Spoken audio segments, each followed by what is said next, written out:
Bonjour à tous et bienvenue sur boursicoté.com pour cette nouvelle analyse technique Forex et matières premières avec une paire de devises donc qui valide son orientation baissière. Hier je vous indiquais ici que nous avions un objectif de retour sur la zone des 1.1020.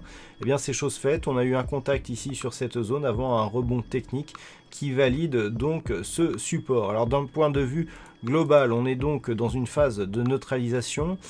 Pour passer en dynamique baissière, il faudrait ici que cette zone horizontale soit cassée à la baisse et que l'on vienne ici inscrire un nouveau point bas significatif inférieur au 1.0990.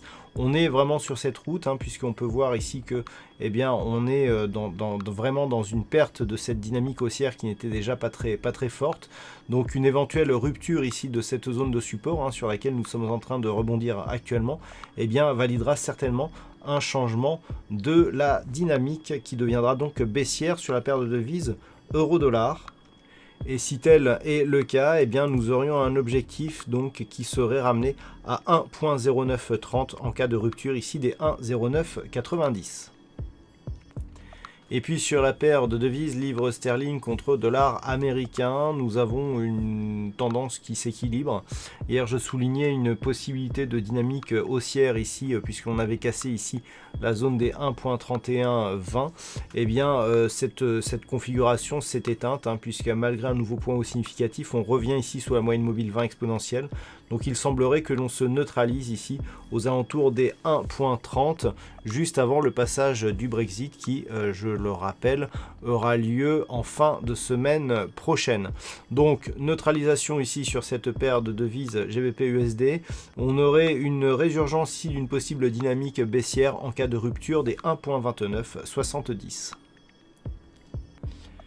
Sur l'or, il semblerait par contre que la dynamique haussière soit en train de se confirmer, puisqu'après avoir validé ici la zone des 1550 $ l'once comme support majeur, suite à ces diverses attaques, je vous indiquais hier que celui-ci semblait reprendre fonction, puisqu'on avait eu de nombreux tests ici qui n'avaient pas trouvé de point de rupture. On a ici un retour à une dynamique haussière qui vient de dépasser ici cette zone de point haut intermédiaire proche des 1570 $ l'once, et il semblerait que l'on retrouve ici une dynamique haussière sur le métal jaune. Alors si tel est le cas, nous avons ici des niveaux intermédiaires d'objectifs, avec notamment cette zone ici qui se situe à 1585 $ l'once et potentiellement ici 1595 $ l'once sur cette dynamique. Et puis enfin sur le WTI, on valide la poursuite du mouvement baissier avec un franchissement de la zone des 54,70 $ le baril.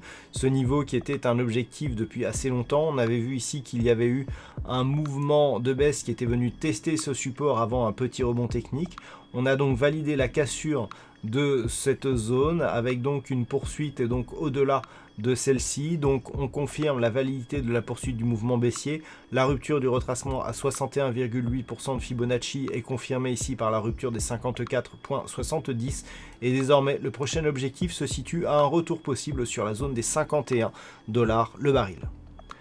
Voilà donc ce que l'on peut dire sur cette analyse technique Forex et matières premières. Passez une bonne soirée, on se retrouve dès la semaine prochaine pour d'autres analyses techniques, toujours sur le site boursicoté.com.